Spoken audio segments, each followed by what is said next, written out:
What is the difference between unibody and body-on-frame construction in cars?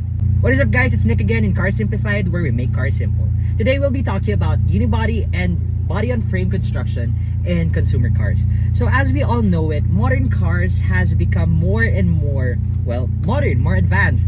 And we have this advance in technology that makes cars safer today. And this is known as the unibody construction. Back then, almost all cars were built on the body-on-frame construction, which is essentially chassis, like you have this frame and your body. So these are essentially what platforms, pickup trucks, and SUVs are built upon.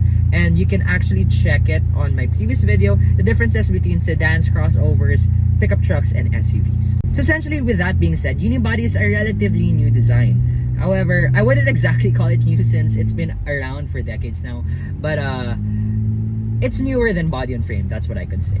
So with this construction in mind, you essentially have a safer cabin since it's built on a single mold of, like, let's say aluminum or something, and it's manufactured in such a way that's safer for its passengers and occupants, but the vehicle suffers more damage. They easily crumble, you know. That's the reason why a lot of people have this saying that modern cars are less durable than back then. While this is actually true in a sense that they flex easily, like you could just sit on the hood and the hood would be dented immediately.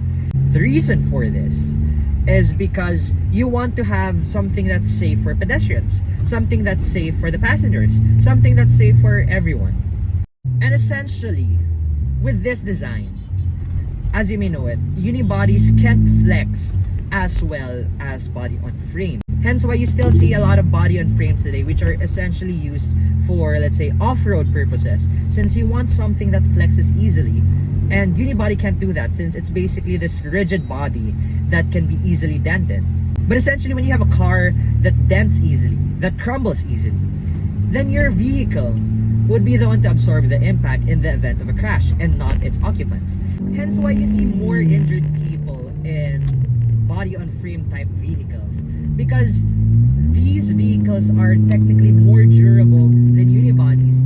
Hence, the occupants are the ones who absorb the impact and the energy, and thus more injuries occur as opposed to those in unibody constructions. If you notice in unibody constructions, essentially they have this frame. The body is the frame, and you have these reinforcements in the cabin. But the front and the back are made to crumple easier. So you have this crumple zone, which essentially makes it safer for its occupants. Now, when we're talking about body-on-frame, like I mentioned earlier, body-on-frame is essentially this, like the name, as the name suggests, it's basically a body and a frame. You have two parts instead of one. And like I said earlier, the advantage of this is the fact that you have a more durable vehicle, something that can flex, something that can carry more weight. Hence why most body-on-frame vehicles are rear-wheel drive and most unibody vehicles are front-wheel drive, right? And if they're not two-wheel drive, let's say they're four-wheel drive, right? You have body-on-frame vehicles which are 4x4s or four-wheel drive, but you have unibody vehicles which are all-wheel drive. Why? Because four-wheel drive systems are heavier than all-wheel drive systems. So if you have a weaker frame or a weaker body, then it won't be sufficient enough to carry a four-wheel drive system. Hence why body-on-frame has four-wheel drive construction, because it's basically something bulky. It's something that's rigid, something that's more durable. And with that being said, what would be better, unibody or body-on-frame? Answer is, both are good in their own way. Like I mentioned earlier, unibody is perfect for city drive, getting from point A to point B, while body-on-frame is more for off-roading, driving in the mountains, driving somewhere where your car needs to be abused. And it's that simple, you know? Or like, let's say you want to tow something. You always tow something. You carry stuff.